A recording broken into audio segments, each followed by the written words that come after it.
I never thought I'd live to see the day my own son, the boy I raised with callous hands and quiet tears, would stand before me like a stranger. But to understand the bitterness of that moment, you have to know what happened before the day he chose to walk away from our old wooden house in Detroit and chase the false glow of a luxury life someone promised to lay at his feet. I remember every word of what Candace screamed at me as she climbed into the luxury car her mother sent to pick them up, rot in that old broken down house if you want. David didn't say a thing, no hug, no goodbye. He couldn't even look me in the eye. He just closed the car door and left me standing on that porch in the cold afternoon air, as if 30 years of raising him had been a play I performed for an audience that never showed up. But what they didn't know was this: those 30 years didn't make me weak. It was the 3 months after they left that turned me into someone entirely different. And to understand why, you have to go back to the beginning, to the days when everything seemed steady before the arrival of one woman shattered the whole world I thought was safe. I remember that morning, the morning Devin walked out of this house, as clear as if it were yesterday. But to tell it right, I need to start way before that. Back when this little home was still peaceful, before Candace blew into my son's life like a hard wind full of ambition and trouble. My name is Evelyn Marrow. I'm 62 years old, a black woman who's lived her whole life on Detroit's east side, where those old wooden houses stand through every bitter winter, watching generation grow and fall apart. This house I live in now, a worn 2-story brownwood place with a roof that leans a little from all the snowstorms it's fought through. It's the biggest and only thing I've kept since my husband died almost 30 years ago. Back then, my son David was just 8 years old, and our whole world collapsed in one afternoon. People love to say time heals all wounds, but the truth is life just pushes you to your feet when you ain't got any other choice. My husband died in a construction accident. One phone call, one sentence, and the world turned cold and empty. The little bit of compensation money they gave me couldn't fix a damn thing in my heart, but it was enough for me to buy this old house, enough to give David somewhere steady, somewhere safe to grow up. For 27 years, I did every job an office could hand to me, answering phones, filing papers, cleaning up messes nobody else wanted to touch. I never made much, but I saved every penny, every coupon, every little blessing that crossed my path. I always believed a child raised with love, discipline, and a home that ain't drowning in debt is already better off than most.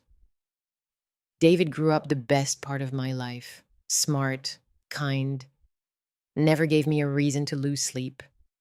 When he got accepted into the engineering program at Wayne State, I cried right there in the middle of campus, embarrassed him something awful.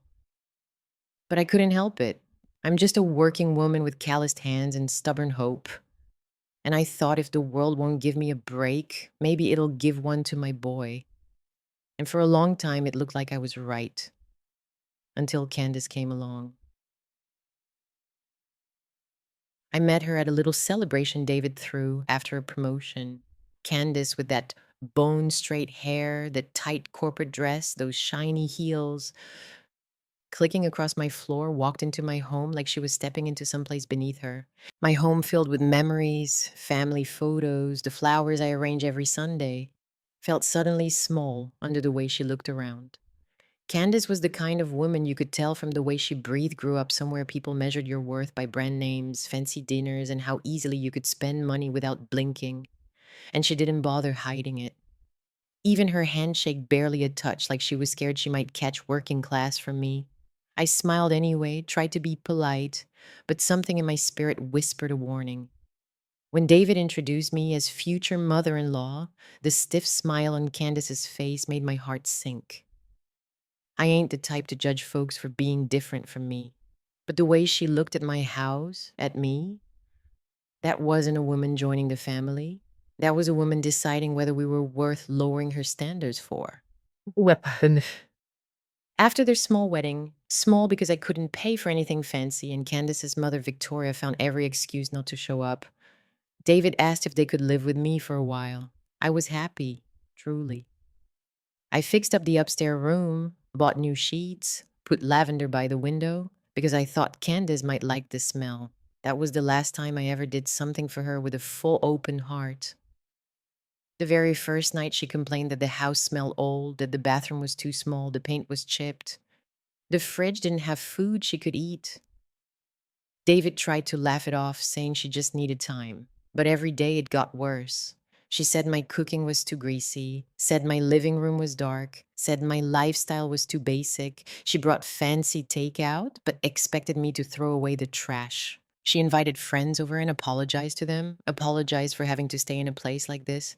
David stopped standing up for me, not by speaking, but by staying quiet, a quiet that grew like a wall of glass between us. I kept knocking on it, but my own child couldn't hear me anymore. Then Victoria showed up, pulling up in her luxury car, dressed like she stepped out of a magazine. She looked around my home like she was reviewing the worst room in the cheapest motel. Every time she talked about opportunity, the future, or a life that reflects your worth, it was clear as day those words weren't meant for me. They were meant to show David that my world was not a world he should stay in. I tried to swallow it. I tried to be patient because I'm a mother, and mothers will break themselves in half trying to keep the peace, trying to keep their children happy, even when their own hearts are being stepped on. But patience doesn't soften people like Candace. It makes them think you're weak. And Victoria, she saw me as some poor woman lucky to have a son aiming higher. It all came crashing down the night Victoria suggested David and Candace move into her mansion. My heart dropped straight into my stomach. David stared at his plate. Candace lit up like Christmas morning. I smiled even though something inside me tore clean down the middle. David has to decide for himself, I said. And 1 week later, he did. When the luxury car pulled up, when Candace screamed something at me, something so cruel, I know I'll carry it to my grave, when David loaded their bags without looking me in the eye. I stood on my old wooden porch in the chill of Detroit's early fall, and I knew the most painful chapter of my life had just begun. Ever since the day David moved out, this house has felt empty in a way I still can't put into words. It wasn't the quiet you expect after a grown child starts their own life. No. This was different. It felt like every wall in this home had soaked up the sound of David's hurried footsteps the morning he left, soaked up Candace's sharp little comments dripping with contempt, and now they echoed back at me every time I walked down the hallway. I woke up in the mornings without the sound of David clattering around making coffee, without the steady thump of his feet coming down from the second floor. And I realized that silence wasn't peace. It was a hollow space slowly swallowing me whole. I didn't cry. Not right away. I still believed he'd come back, or at least call. I told myself the distance was only physical, that his heart hadn't moved away from mine. But a few weeks later, I learned how wrong I was. Sa. At first, I kept myself busy with little things around the house. Re-wiping cabinets, re-washing curtains, trimming the lavender I'd planted on David's windowsill, the same lavender I once thought Candace might appreciate, though she never once opened that window to smell it. I cleaned David's room without daring to move the things he left behind, afraid that if I touched them, they'd somehow understand they'd been abandoned just like their owner left me behind. And the more I cleaned, the deeper the sadness settled into my bones. Every evening after work, I walked into the cold kitchen and found myself still cooking enough food for two. An old habit after 30 years of being a single mother. I told myself I'd save a portion in case David stops by, but the containers only piled up in the fridge until I threw them out. Some nights I sat at the old table, eating alone, glancing at David's old seat and imagining him smiling, telling me about his job. And then the last image of him head down, silent, walking away beside Candace, would hit me like a slap across the heart. I couldn't swallow another bite. While I sank deeper into that loneliness, news about David's new life drifted back to me through neighbors, through small talk at the corner store. Victoria Candace's mother had moved them into her mansion out in Grosse Pointe, that wealthy suburb I only knew from stories people at her work would tell. They said she hired a private driver for the two of them. Said Candace was posting pictures online with new luxury things. Said David looked more handsome and successful now since living in high-class surroundings. Each comment was like a needle poking through my chest. Not because I wanted their lifestyle, but because I didn't recognize the boy I raised, the boy who grew up on rushed mornings, canned food, and my late night budget lists. That child now stood in a world so polished and expensive, I didn't even belong near its gates. Candace didn't just change David, she changed the way the world looked at me. Some neighbors, people who'd always been warm, started looking at me with this pity they couldn't hide. Someone even whispered, "Poor Evelyn. Her son's doing so well now," then walked off quick. When they saw my face fall, it was like David moving into that mansion meant he was no longer part of our working class street. He'd crossed into another world, and I was still here, stuck in the same spot like a shadow he left behind. Every week, Candace's name popped up in someone's story, sparkling, glamorous, admired. And through those stories, I realized she was still doing what she'd always done best, making sure people knew I wasn't worth respecting. One person told me Candace joked to her friends. At my old mother in law's house, I was living like the Stone Age, tiny bathroom, greasy food, noisy neighborhood. She said it like a comedy bit, but each word felt like a pin stabbing right through my skin. Did she ever think, even once, that I had feelings, that this house held my youth, my pain, my memories? Bam Cristo ko. And then came Victoria. She strutted up and down her street in those expensive fur coats, holding a designer bag that probably cost more than I earn in a month. She talked about David's future, like she'd already written his whole life for him. Oh, David deserves to live where he belongs. Being around the right environment will open doors for him. He's such a smart young man, he just didn't have the right conditions growing up. But Candace has put him exactly where he should be. I heard all that from Miss Jenkins next door, and I bit my lip so hard it almost bled just to keep myself from crying. So the only thing I was missing, the only thing my 30 years of sacrifice failed to give my son was money. 30 years of waking up before sunrise. 30 years of doing every job, every chore, every pickup and drop off alone. 30 years of skipping vacations, skipping new clothes, skipping rest. Also, my child could have a decent life. And in that woman's eyes, all I lacked was money. The same thing I never had. The same thing people use to decide my worth. Her words followed me to every meal, every night's sleep.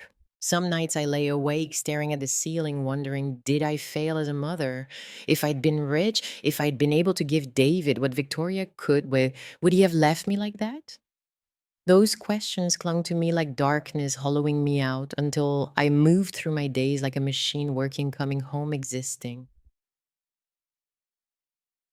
The mansion's luxury and Candace's contempt, two sharp blades cut straight into the bond between me and my son. Every insult from Candace, every condescending look from Victoria, every time David showed up beside them without glancing back at the east side. All of it told me one thing. The little boy who used to cling to me during thunderstorms was now standing too far away for me to ever reach again. I didn't know it then, but that was only the beginning of a much bigger storm heading my way. All I felt at the time was this: I was losing my son. Not because he hated me, but because he'd stepped into a world where love, gratitude, and sacrifice no longer had enough value to keep him close. I used to think the greatest pain of my life was the day I got the call about my husband's death, but I was wrong. There's another kind of pain, deeper, quieter, the kind that wears you down from the inside out. It's the pain of being abandoned by the very child you raised with every ounce of love you had. The pain of realizing that in his new life, you've become nothing but an inconvenience. When winter settled over the east side, laying its thin veil of snow on every roof and sidewalk, I realized nearly 3 months had passed since David left. And in all that time, my phone stayed silent. No message, no call, not even a simple, "Mom, you doing okay?" It was in that silence that I finally understood what breaks a mother isn't harsh words. It's the disappearance of the child she once held against her chest, sheltered from the rain, prayed would one day understand her heart. People in the neighborhood started looking at me with pity so plain it hurt. Miss Jenkins would sometimes bring over homemade muffins and say, "Eat these, sweetheart. Might help you feel a little better," and somehow that made me feel worse, like I'd turned into someone folks felt sorry for. I never wanted anyone to see how weak I'd become, but emotion can spill over like a cup filled too high. The more you try to hide it, the more it leaks out. Every night I sat alone in the living room, staring at the old armchair David used to sit in. Just looking at that empty space was enough to make tears slip down my face. I'd been strong for so many years, but this loneliness felt like it was pulling me under.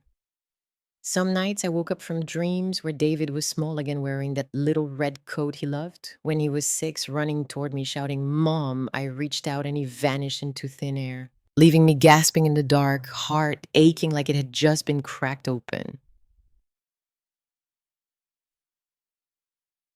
Then the gossip started slowly at first, then everywhere. The final blow came one morning when I opened my front door and saw someone had spray painted a message on the wall beside my window: "Home of the abandoned." Some neighborhood kids must have thought my pain was something funny, something worth turning into a joke. I stood there staring at those words for the longest time. No tears, no anger, just emptiness. It felt like the world itself was pointing at me and saying, "This is the mother who wasn't good enough to keep her son." I went inside, grabbed a bucket of water and soap, and headed back out. Miss Jenkins came rushing over, offering, "Let me help you," but I shook my head. I needed to do this myself to face what it meant. I scrubbed every letter, every cruel stroke of paint, sweat gathering on my skin even though the air was cold. As the words faded, I felt something shift inside me, as if I was trying to scrub away the hurt. Too, even though I knew real wounds don't disappear that easily. But at least I wasn't hiding anymore. That night was the first night I didn't cry. Not because the pain was gone, but because it had changed. It had hardened, settled, become something else. Sitting in the kitchen with a warm cup of coffee staring out the window, I suddenly saw the truth. I'd spent my whole life sacrificing for other people. So much that I forgot to take care of myself. I let the house decay. I let myself fade into the background. All because I believed David's happiness had to come first. But David was now living in a world I didn't belong to. And I was still here in this old house I once believed was our home.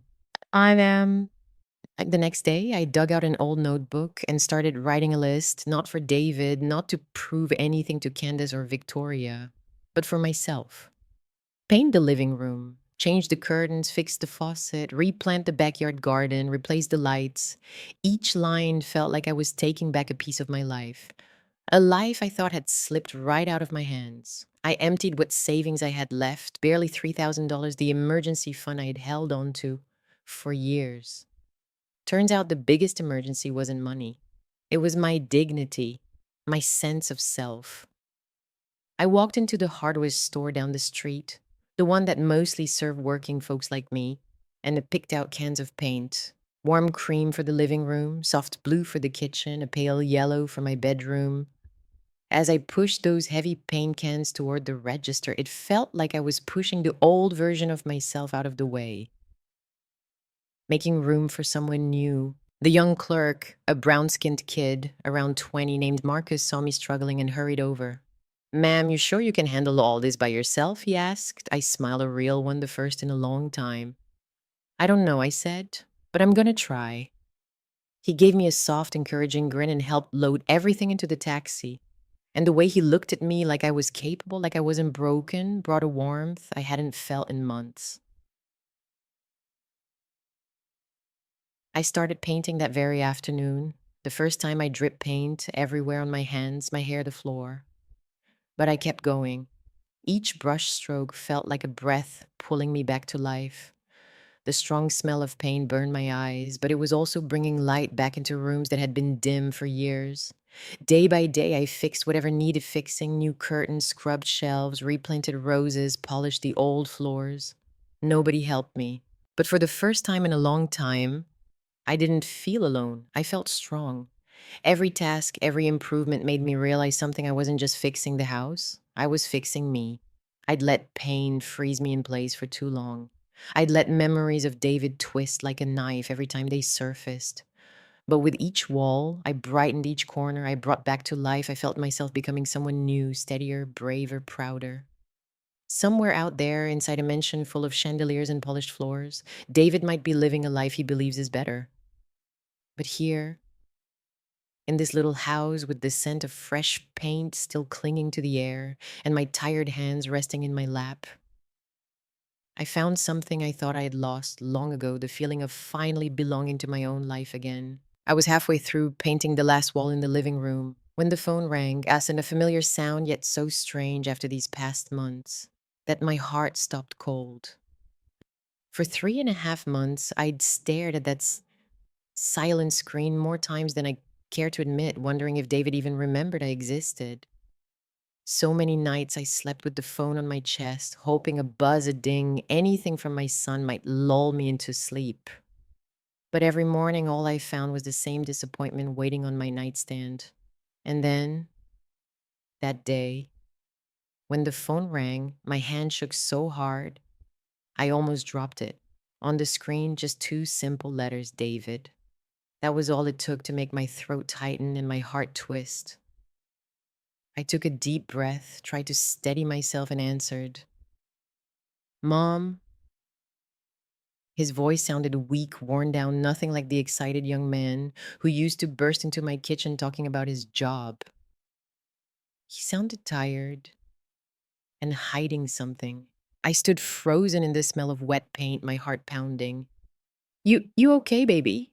I asked. Just three little words, but they scraped past something heavy lodged in my chest.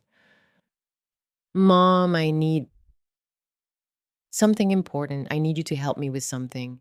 No greeting, no apology, no warmth. Everything I had waited months to hear wasn't there. Of course. Of course he was calling because he wanted something. I need you to loan me $5,000, David said, blunt as a hammer. Urgent. Really urgent. I'll pay you back in 2 months. I promise. I froze. The paint roller in my hand dripped onto the floor, cold and white like falling sleet. 5,000, I whispered. That was almost everything I had left after fixing the house. I swallowed, forced my voice steady. What do you need the money for, Mom? I just need it. There's some bills. You know I'll pay you back.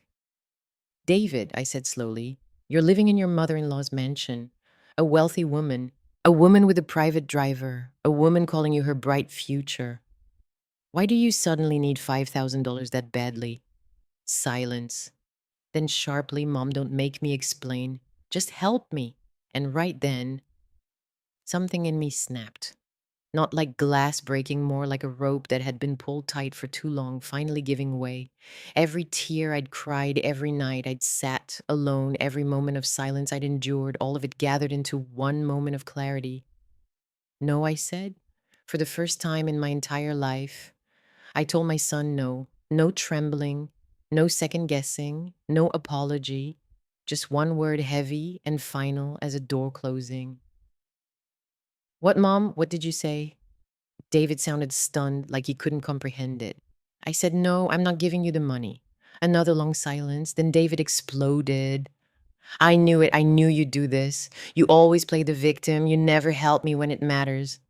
It felt like someone slapped me right across the face.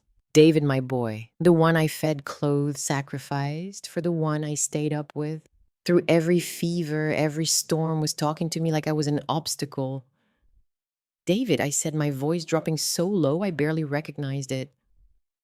For 3.5 months, you haven't asked your mother if she's okay. You left this house with someone screaming in my face loud enough for the neighbors to hear. You disappeared, left me with humiliation and loneliness. And the first time you call me is to ask for money. You don't understand, he snapped. Then explain it to me. But he didn't.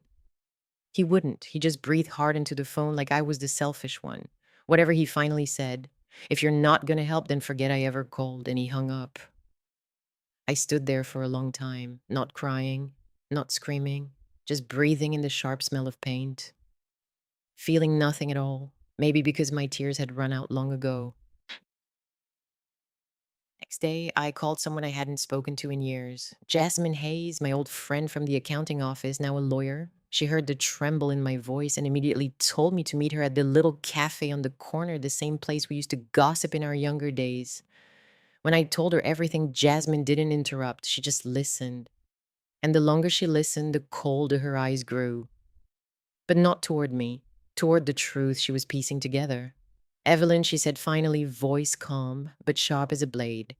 I need to ask you something direct. Is David's name on the deed to your house? Absolutely not, I answered. Good. Then she leaned in, placed a steady hand on the table, and locked eyes with me. Do you know why David needed that $5,000? Because Victoria is bleeding him dry. There is no mansion she owns. She's renting it. She's drowning in debt. And she charges David and Candace for everything: room, food, utilities, services. They aren't living in luxury. They're paying to hold up her illusion of luxury. I went still. Jasmine kept going. I've got friends in banking and asset auditing. Victoria Sterling is buried in debt, living off credit cards and unsecured loans. That house isn't lifting David up, it's draining him. My hand tightened around my coffee cup until it shook. Everything Jasmine said fell into place: the uneasy feeling I'd had, the holes in Candace's stories, the flashy bragging that never quite added up. Evelyn, Jasmine said quietly, though her words cut deep, Victoria can only survive if someone else is feeding her lifestyle. And right now, that someone is David. I don't want to believe that, I whispered. Believe it or not, it's the truth. And your no last night might have just saved David from pouring $5,000 straight into Victoria's pocket. My heart ached. David was being used, and somehow he blamed me. Worse, he didn't even realize he was being used. Jasmine rested her hand lightly over mine. You weren't wrong to say no. You finally started protecting yourself. I looked out the cafe window as snow began to fall, soft, quiet flakes, settling gently like memories that once cut deep, but were now finding their place. I didn't know what the future held for me and David, but for the first time I understood something. A mother's love doesn't mean letting your child drag you into their darkness. And maybe, just maybe, saying no to David wasn't losing him. It might be the very thing that saves us both.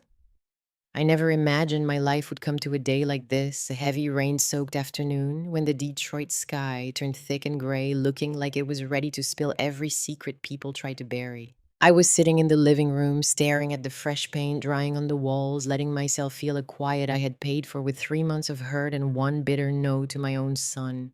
I thought the pain had settled. I thought life would move on in its slow, familiar rhythm. But fate has a way of dragging you right back to the place you're most afraid to face. As the rain tapped against the wooden roof, a sound cut through me like a blade. A knock. Soft but urgent, like whoever stood outside was too worn down to knock any harder yet, too desperate to walk away. I stood up slowly, moving toward the door with the caution of a wounded animal that's learned the hard way what it means to let his guard down. When I opened the door, the sight in front of me stole the breath from my chest. David and Candace, standing there in the pouring rain, clothes soaked and clinging to their bodies, faces pale and exhausted, almost unrecognizable. They stood beside a cheap rideshare car, the kind you only choose when nobody else will pick you up. Candace held that serpentine handbag she once bragged cost 2 months of my salary, but now it looked wrinkled, warped, like something someone had pulled from a thrift store bin. Her once sleek hair hung limp and wet. Her red, swollen eyes told me she'd cried for hours. David kept his head down, and for a moment through all that rain, I didn't even recognize him. Gone was the confidence. Gone was the pride. Gone was the man who left this house believing Victoria's world was made of gold. Standing in front of me was just a broken young man, stripped of every illusion he once worshipped. Mom, David said, his voice hoarse. We don't have anywhere else to go. I didn't answer. My hand stayed on the door. My heart snapped back to another afternoon on this same porch last fall when Candace yelled in my face with pure contempt and David walked away without turning back. That memory slammed into the present so hard I swore I could hear her voice all over again, rot in that dusty old house. Useless old woman. Candace avoided my eyes, but her trembling lips said everything: shame, fear, cold regret. Behind them were 3 beat-up suitcases. I recognized them instantly, the same ones they strutted out of here with, full of pride and new beginnings. The driver stepped forward and said, "That'll be $115. Cash." David searched his pockets. Candace fumbled in her purse. In the end, they scraped together $110. Still short $5. I watched them, and it struck me this was a twisted mirror of the day they left, stepping into a luxury car, turning their backs on me, riding toward a future they thought was shining. But this time, no Victoria pulling up in a fancy SUV. No smug smile on Candace's face. No blind, silent pride from David. No luxury. No arrogance. Just the bare truth of failure. The driver looked at me, waiting, expecting me to pull out my wallet like any mother would. 3 months ago, 3 years ago, I would have done it without hesitation. But today I met his eyes and said calmly, I didn't call that ride. They'll figure it out. David froze. Candace pulled her wet coat tighter around herself. The driver finally accepted the short payment and drove off, leaving a long streak of water behind him. And then it was just the three of us, standing in the cold Detroit rain. David swallowed hard.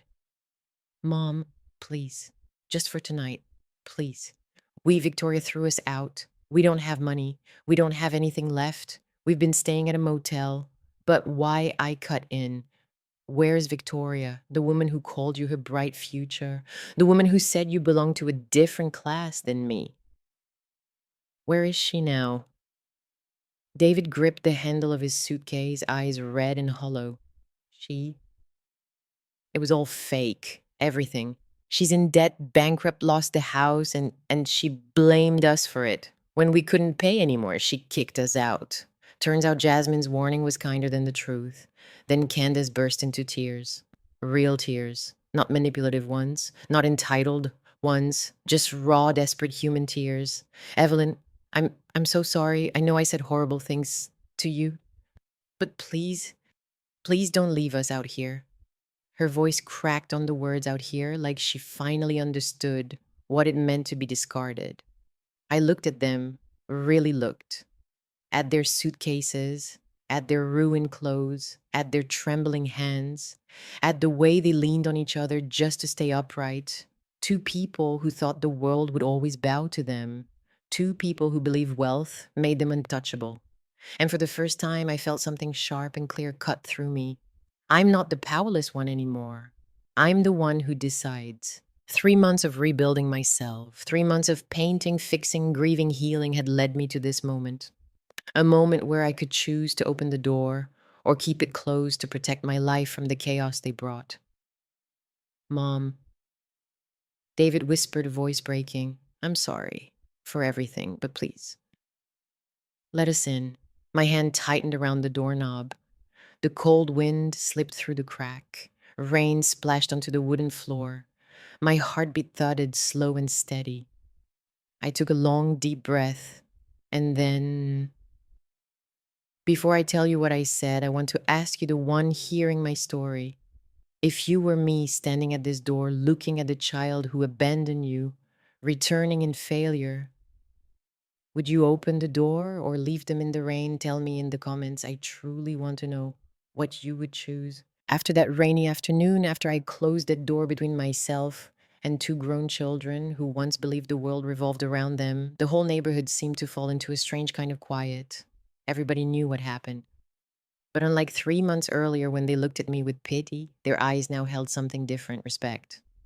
A few neighbors quietly left bags of food near the church steps when they saw David and Candace huddled under the awning. Others just shook their heads like justice had finally found its way back into place. As for me, I didn't step outside to look, didn't even lift the curtain. I lived with my decision peacefully, more peacefully than I ever thought I could. In the days that followed, the house became so calm I could hear the ticking of the clock every night. I could feel every corner of the home I'd repaired with my own two hands, each brushstroke of pain, each item I'd put back where it belonged, like piecing my own life back together. I spent the weekend wiping down shelves, replacing my old towels with the discounted ones I bought in the market. Even hung a few small paintings I'd made myself, simple colors, but enough to make this house feel alive. I started waking up without the heaviness that used to sit on my chest. On some mornings, the world was so still. I could hear the sparrows outside perched on the wires, something I had never noticed before. Maybe my heart wasn't stretched thin anymore. Maybe for the first time in years, I was truly living for myself. One day, I took a walk through the little flea market near the church. No reason, just wanted to be outside to feel like the world was bigger than my pain. Between the apple stalls, old clothes, and handmade crafts, I ran into Jasmine. She walked up with that soft smile, her eyes warm in a way that took me right back to our days in the accounting office. "You look better," Jasmine said. "Honestly, better than I've ever seen you." I just smiled. Jasmine never needed much explaining. We sat at a small cafe nearby, ordered 2 coffees and a waffle. When I told her about the rainy day at my door, she listened quiet, steady, like someone who understands the cost of a woman finally choosing her own boundaries. Then she placed a folder in my hands. "I think you need to see this," she said. I opened it without expecting anything, but line after line cut through the page like knives stripping every mask Victoria had worn for David and Candace's massive debts. Multiple lawsuits, suspicious transactions, rented assets. That mansion David thought was a symbol of his bright future. Nothing but a hollow shell, a pretty lie wrapped in rot. Jasmine added, voice calm, but never cold. "That woman lives on illusion and manipulation. Without someone holding her up, she collapses fast." And she was right. Just a few weeks later, Victoria was arrested for financial fraud. The news spread through the neighborhood before it hit the papers. When I heard, I didn't feel joy, didn't feel sorrow, didn't feel vengeance, just closure. Like the last shadow had finally lifted from David and Candace's lives. Miss Jenkins told me the two of them had left the church steps and rented a small room in a cheap complex down south. David was delivering food on a bike. Candace was cleaning houses. She watched my face as she said it like she was waiting for something, but I only nodded. Their life was theirs now. I wasn't stepping into it anymore. And as if life wanted to balance the scales a little, my own days began to bloom in ways I never expected. One morning, while watering my new lavender pots, Marcus, the young clerk from the hardware store, showed up with a small cardboard box. Inside was a tiny gray kitten with round green eyes staring up at me like it was asking if it could stay. I laughed. A soft, surprised, honest laugh I hadn't heard from myself in a long time. I named her Luna because her eyes reminded me of a new moon. Her presence warmed the house. She followed me everywhere, from the newly painted living room to the kitchen to the wooden desk where I write my journal. Every night she curled on my lap as I watched the news like she knew my arms had been empty for far too long. I also started joining a women's dance class Ruth from church introduced me to. At first, I felt awkward, out of place next to women who seemed so confident in their steps. But soon enough, those Thursday nights became something I looked forward to. We didn't just dance, we shared stories, losses, hopes, heartbreaks. And I learned something important. Freedom sometimes isn't about finding someone to lean on, it's about having the courage to stand on your own.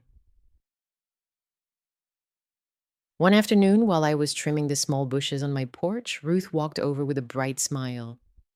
"Evelyn, I've never seen your house look so beautiful," she said. "But what makes me happiest, Bessy, is that you look beautiful too." I almost brushed it off, but her words made me pause. Maybe she was right. These months hadn't made me younger, but they made me brighter, lighter, like the ashes that settled over me for so long had finally been brushed away. Life kept shifting quietly when Mr. Powell, the neighbor from the corner, asked if I could help his nephew who'd just moved to town. His name was Kenneth. Kind, soft spoken. We talked, shared advice. Eventually, those conversations became something I found myself looking forward to each afternoon. Not love, just companionship. Gentle, steady. A reminder that my heart still had room for goodness. Meanwhile, David and Candace struggled on. Candace had cut her long hair short. David had grown thin. They didn't come back, didn't call, didn't ask for anything. And for the first time in years, their silence didn't ache. It brought peace because my life finally was moving in the direction I chose. And was the first time I had ever truly felt it. The days that followed moved with a kind of quiet rhythm I hadn't felt in years. Not through chaos, not through heartbreak, but through a slow, steady peace that settled into every corner of my life. I went on with my new routines with Luna, with dance class, with my conversations with Kenneth, and with Ruth's cheerful visits. Bit by bit, the pieces of my life, once collapsed beyond recognition, were being rebuilt by my own hands. And for the first time, I understood something clearly. I was stepping into an entirely new chapter, one I was writing myself, not one shaped by old wounds or old expectations. Maybe that's why when Candace appeared at my gate on a mild afternoon at the start of the month, I didn't feel the jolt of tension I once would have. She wasn't standing like before, no trembling, no begging, no tear-streaked panic. Candace stood upright this time, thin and tired, her face hollow, but her eyes different. Not angry, not arrogant, but honest, so honest, it was impossible to look away. I set my watering can down and walked toward her, keeping the gentle distance that had taken me months to build. Evelyn Candace started, her voice steady but thick in the throat. I know. I know I don't have the right to show up here, but I needed to say this. I didn't answer. I just looked at her. Candace drew in a deep breath, the kind someone takes before stepping into a conversation they've rehearsed 100 times. I'm sorry, she said. Not the kind of sorry meant to make you forgive me. I'm sorry because I finally understand. I understand the cost of looking down on people. I understand what it feels like to lose everything. I understand what it's like to be thrown away and have no one standing beside you. The wind brushed past the iron fence, knocking a few lavender petals to the ground. Candace lowered her head and her voice softened. When I lived at David's mom's place, I thought I deserved everything. I thought the world owed me something, and I took that out on you. I was wrong. You didn't deserve a single word I said. This house wasn't the ugly thing. She swallowed hard. I was. I stayed still. A part of me wanted to soften. Another part stayed guarded like an old wound that had healed but still ached when the weather changed. Candace, I said slowly, your feelings don't undo what happened. I know, she said immediately. I'm not here to ask to stay. I'm not here to ask for forgiveness. I'm not even here to ask you to see me differently. I just wanted you to know. I've learned something I should have known long ago. Kindness is not something you're entitled to, and arrogance only leads you to being alone. There was no theatrics in her voice, just truth raw and tired. What about David? I asked. She lifted her head, eyes gentler now. He's been delivering orders all day, every day. Sometimes he comes home so exhausted he almost collapses, but he says trying is better than giving up. He avoids talking about you because he thinks you're still angry. But he regrets it, Evelyn. He regrets it in a way he doesn't know how to say. Something inside me loosened like a string pulled tight for too long, suddenly slackening. And you, what are you doing now? I asked, not out of curiosity, but to understand how much she had truly changed. I'm cleaning offices, Candace said, with a faint, sad smile. Some days I scrub floors until my back hurts. And every time, I think about all the times you cleaned your home and I criticized you for it. I think about everything you did that I never appreciated. This job, it's how I'm paying for what I sowed. And it's how I'm learning, really learning how to be a person again. I didn't answer right away. Her words couldn't erase the past. But it was the apology I had once hoped for, not to save herself, but because she finally understood. Eventually, I said, thank you for saying that, Candace. But forgiveness takes time, and sometimes it may never come. Candace nodded without pleading, without expecting. I know. I just hope if the day ever comes when you're not angry anymore, you'll remember that I was sincere. She walked away, then quieter than when she arrived, and I stood there in the afternoon light for a long time, feeling something strange settle into me. A sadness, yes, but also a lightness, like a door had closed but not locked, leaving a narrow opening for sunlight to slip through. Time moved on, and the rumors around the neighborhood spread the way they always do in tight knit communities. People said they saw David helping Miss Jenkins carry her groceries. They saw Candace picking up a stray trash bag left by someone else. They saw the two of them smiling small, humble smiles, not the smug ones they used to wear. People told me these things the way you would talk about a play you've been watching since the first act, two characters being reshaped by loss and reality. I didn't ask, I didn't interfere. But sometimes, while watering my lavender or drinking tea with Luna curled in my lap, I found myself breathing a little easier, knowing David was trying. Not because I needed him to come back, but because I was finally at peace enough to hope he learned how to live with more humility than before. On Thursday nights after dance class ended, I walked home through the Detroit breeze mixed with the faint scent of wildflowers. And I realized I had walked far from the shadow of the woman who once cried behind a wooden door. I was no longer haunted by my son's betrayal or my former daughter in law's cruelty.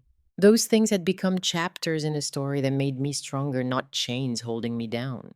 Life kept opening itself like the new windows I'd installed wide bright and no longer clouded with the dust of the past. And in that moment of realization, I knew my journey no longer revolved around waiting for someone to return. It revolved around the fact that I had finally found my way back to myself. Time is strange. Sometimes it's the only thing patient enough to heal what feels beyond saving. After the afternoon, Candace came to apologize with a sincerity I'd never seen in her before. Nothing around me changed overnight. And I didn't suddenly feel lighter or more forgiving either. But there was a shift, small, quiet, like an underground stream moving beneath dry soil, unseen but steady. Maybe that quiet current is what made room for everything that came next. About 2 weeks later, when I checked my mailbox like I always did, I found a plain white envelope. Nothing special, just my name written in a handwriting I knew by heart, David's. I stood there for a long, long moment before bringing it inside. Strange, isn't it? I used to lose sleep, waiting for some sign from my son, anything. But when something finally arrived, I didn't dare open it right away. Almost like whatever was inside that envelope had the power to shake the life I'd carefully pieced back together. When I finally opened it, there wasn't a long letter.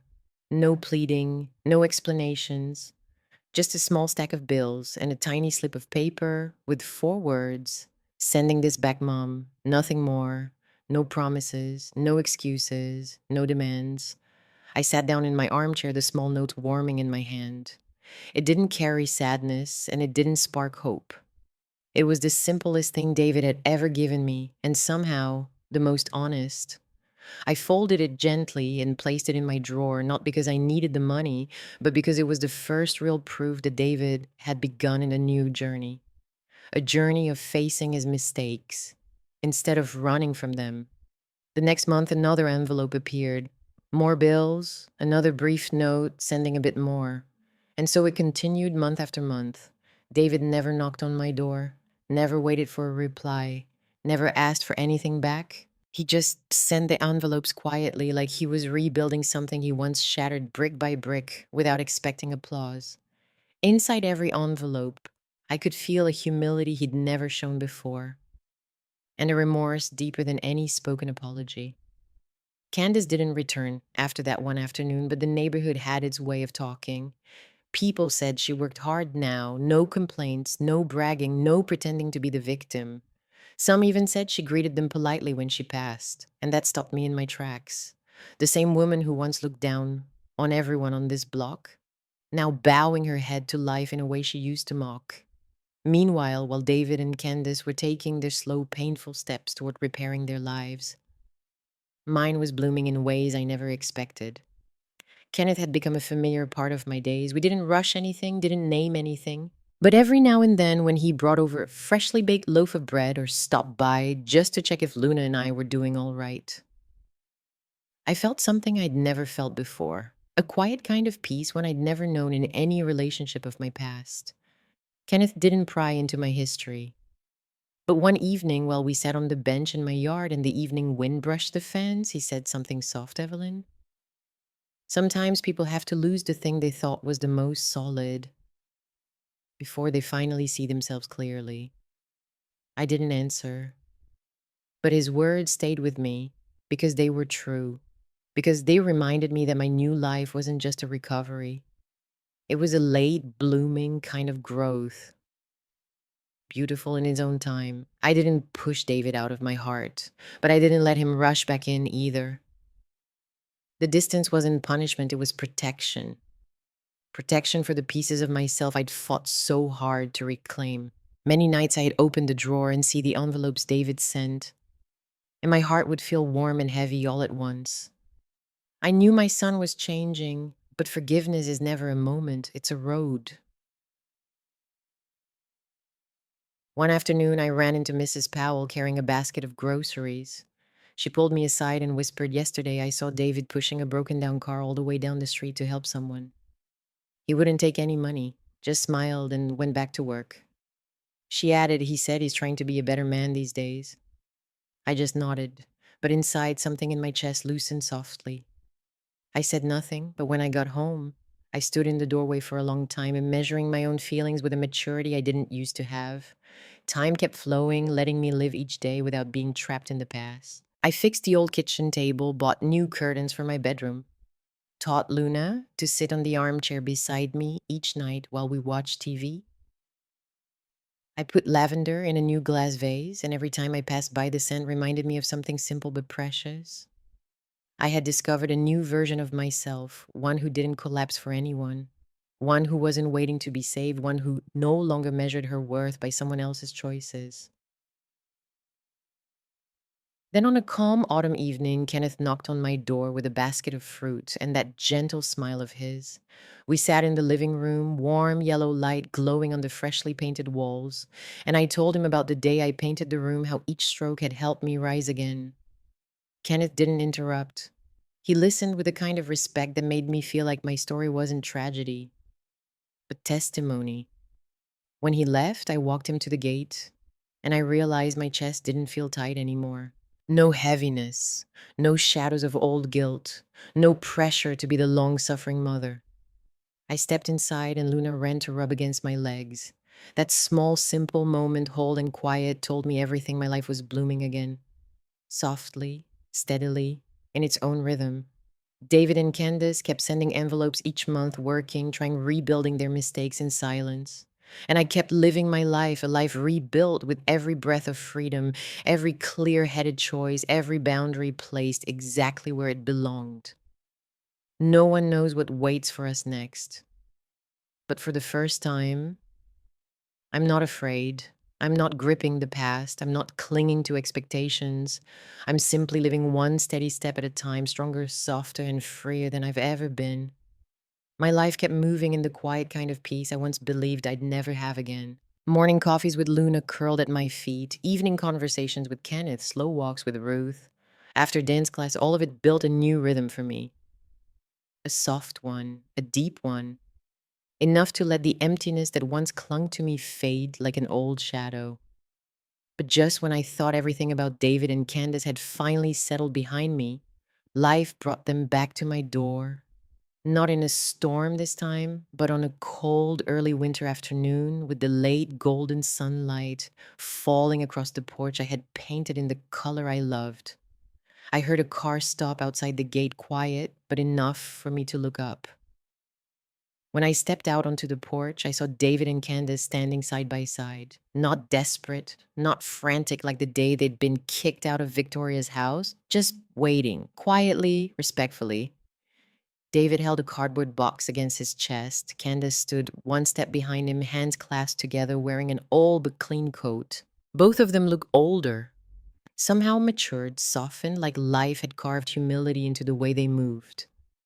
I didn't say anything. I just stood there with my hands resting lightly on the porch rail. A small instinct like bracing myself for whatever emotions might rise. David stepped forward, his voice small but steady. "Mom, I came to give you this." He held the box out to me. Inside were the papers I had kept for years, the house, deed insurance forms, repair receipts, everything tied to this home. And in the middle of it all was a notarized document. David continued, his eyes trembling even though his voice stayed firm. This is a paper I signed, saying I don't have and will never have any claim to this house. Not now, not in the future, not under any circumstance. I wasn't shocked, not exactly, but something tightened in my chest. Not pain, but a kind of clarity. For the first time, I saw my son, not as the man who'd chased illusions, but as someone truly stripped of pride, standing in honesty.